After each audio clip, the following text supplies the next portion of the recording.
আমেরিকার বিদায়ী president Joe বাইডেনের প্রশাসন ইসরায়েলের কাছে আরও ৬৮ কোটি ডলারের অস্ত্র বিক্রির প্রাথমিক অনুমোদন দিয়েছে। গত বুধবার ২৭শে নভেম্বর কাতার ভিত্তিক সংবাদ মাধ্যম আল জাজিরার এক প্রতিবেদনে এই তথ্য জানানো হয়। আল জাজিরা জানিয়েছে, গত কয়েক মাস ধরে অস্ত্রের এই প্যাকেজ চূড়ান্ত করা নিয়ে কাজ চলছিল।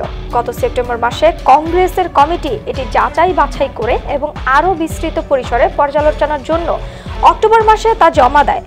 বাইডেন প্রশাসন প্যাকেজটির প্রাথমিক অনুমোদন দিয়েছে। পরবর্তী সময়ে তাদের ওই প্রতিবেদনের সত্যতা নাম প্রকাশ না করার শর্তে মার্কিন এক কর্মকর্তা বার্তা সংস্থা রয়টার্সকে নিশ্চিত করেছেন।